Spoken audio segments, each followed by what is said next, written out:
విజయపురి అనే గ్రామంలో పరమానందయ్య అనే పండితుడు ఉండేవాడు. ఆయన దేశాటన చేసి అపారమైన లోకజ్ఞానాన్ని సంపాదించాడు.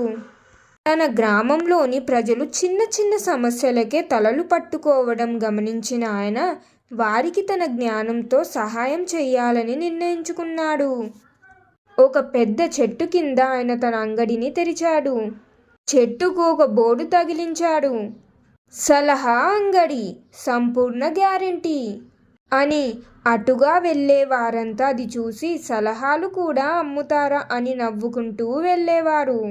ఎవ్వరు వచ్చినా రాకపోయినా పరమానందయ్య మాత్రం రోజు క్రమం తప్పకుండా అక్కడే కూర్చునేవాడు. ఒకరోజు సోము, రాము అనే ఇద్దరు స్నేహితులు ఆ అంగడి దగ్గరకు వచ్చారు. అక్కడ కూర్చున్న పరమానందయ్యను చూసి, అయ్యో, మీ దగ్గర ఏముంటాయి, ఎంతకు అమ్ముతారు అని సోము అడిగాడు. అప్పుడు పరమానందయ్య ఇలా అన్నాడు, నేను ఇచ్చే ప్రతి సలహాకు కనీస ధర 100 రూపాయలు. ఆ సలహా వెనుక ఉన్న లోతును బట్టి ధర మారుతుంటుంది. ఒకవేళ మీకు నా సలహా నచ్చకపోతే మీ డబ్బు తిరిగి మీకే ఇచ్చేస్తాను అన్నాడు పరమానందయ్య. సోము, రాము ఒకరి ముఖాలు ఒకరు చూసుకొని, సరే, మాకు ఇద్దరికి చెరొక సలహా ఇవ్వండి అని సోము, రాము కలిసి 100 రూపాయలు ఆయన చేతిలో పెట్టారు. చూడండి, ఇద్దరు స్త్రీలు అక్కడ గొడవ పడుతున్నారు. ఆ గొడవను చూసి అస్సలు ఆగకండి అని చెప్పాడు పరమానందయ్య.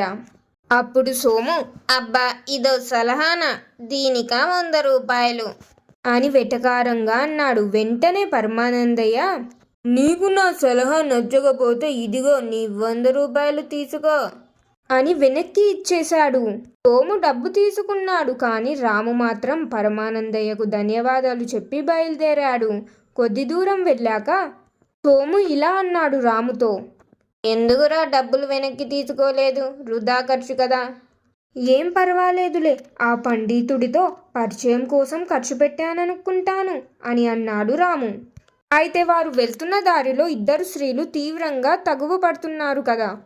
ఆ తగువును చూసిన సోము రాముతో ఇలా అన్నాడు, ఏయ్ రాము, ఆ గొడవ ఏంటో చూసి వెళ్దాం, ఒక నిమిషం ఆగు అని. రాముకి పరమానందయ్య మాట గుర్తుకొచ్చింది.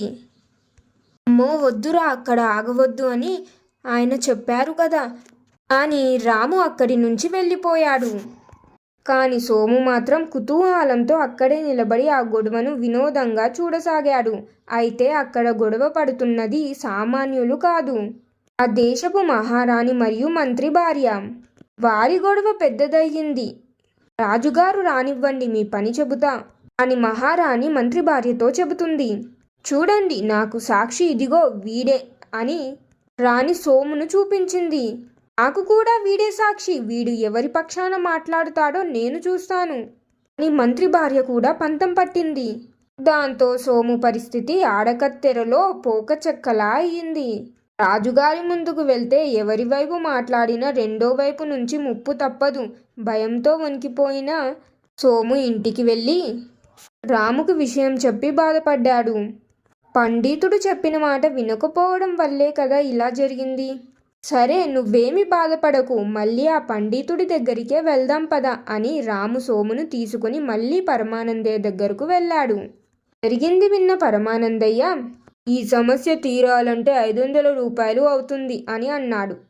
అదేంటి, గతసారి 100 అడిగారు కదా అని సోము గింజుకున్నాడు. సమస్య తీవ్రతను బట్టి ధర ఉంటుందని ముందే చెప్పాను కదా అని పరమానందయ్య అనడంతో సోము తప్పగా 500 ఇచ్చాడు. చూడు, ఇప్పటి నుండి నువ్వు మూగవాడివి అనుకో, మాటలు రానివాడిలా నటించు, నీ కష్టం తీరిపోతుంది అని సలహా ఇచ్చాడు పరమానందయ్య. ఈ చిన్న మాటగా 500 అని సోముకి అనిపించినా వేరే దారి లేక సరే అని అన్నాడు. మరుసటి రోజు రాజభటువులు వచ్చి సోముని సభకు తీసుకువెళ్లారు. రాణి, మంత్రి భార్య ఇద్దరూ ఇతనే మా గొడవ చూసిన సాక్షి అని రాజుకు చెప్పారు. రాజుగారు సోముని చూసి, ఏమయ్యా, ఏం జరిగిందో నువ్వే చెప్పు అని అన్నాడు. సోము వెంటనే బెబ్బే అని నీళ్లు నములుతూ నటించాడు. వీడికి మాటలు రావా అని రాజు అడిగితే మళ్ళీ అలాగే నటించాడు సోము. వీడి వల్ల మనకు పని జరగదు, పంపించేయండి అని రాజు సోముని వదిలేశాడు.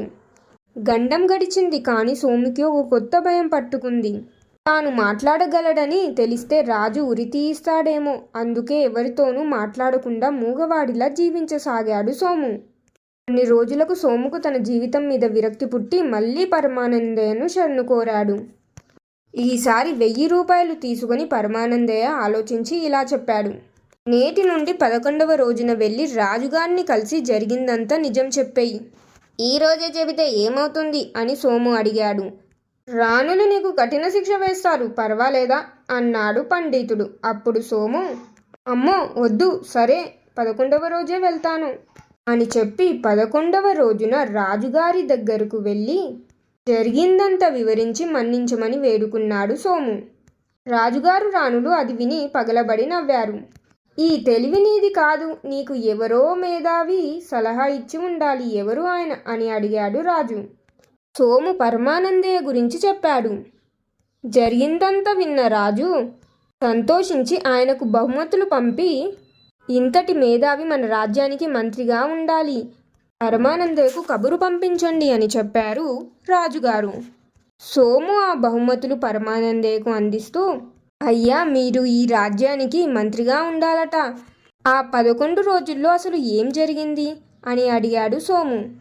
ఏమీ లేదు సోము, ఈరోజు రాజుగారి పుట్టినరోజు. ఈరోజు ఆయన దాన ధర్మాలు చేస్తూ చాలా సంతోషంగా ఉంటారు. మరియు 11 రోజులు అయ్యింది కావున వారి గొడవ తగ్గి మహారాణి మరియు మంత్రి భార్య ఇద్దరు కూడా కలిసిపోయారు. 11 రోజుల్లో ఎలాగైనా ఎవరి గొడవైనా తగ్గిపోతుందని నాకు తెలుసు. అందుకే వారిది కూడా గొడవ పూర్తయి ఇద్దరు కలిసిపోతారనే నేను 11 రోజుల్లో ఆగి వెళ్ళమని చెప్పాను. ఆ పుట్టినరోజు ఆనందంలో నీ చిన్న తప్పును క్షమిస్తారని నాకు తెలుసు. గుర్తుంచుకో, ఆనందం ఎక్కువగా ఉన్నప్పుడు సమస్యలు మాయమైపోతాయి.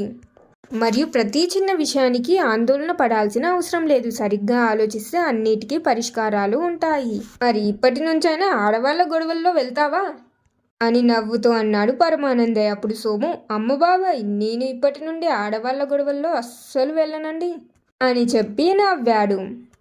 అని సోము, రాము మరియు ఆ పరమానందయ్య వారికి మధ్య జరిగిన ఈ చమత్కార విషయం గురించి చెప్పుకుంటూ చాలా నవ్వుకున్నారు.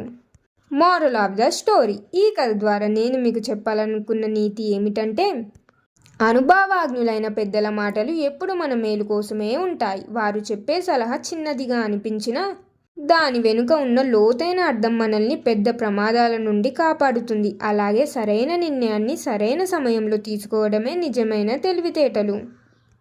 మరి మీరేమంటారు ఫ్రెండ్స్? నేను చేసిన ఈ వీడియోస్ మీకు నచ్చుతున్నాయా? ఈ కథ మీకు నచ్చిందా? ఎలా ఉంది అనేది మీ అభిప్రాయాన్ని కామెంట్స్లో తెలియజేయండి. ఈ కథ నచ్చితే లైక్ చేయండి మరియు మీ ఫ్యామిలీ అండ్ ఫ్రెండ్స్ తోటి కూడా షేర్ చేయండి. ఇంకెన్నో మంచి కథల కోసం మన ఛానల్ని సబ్స్క్రైబ్ చేయండి. ఇంకొక మంచి కథతో మళ్ళీ కలుద్దాం. ధన్యవాదాలు.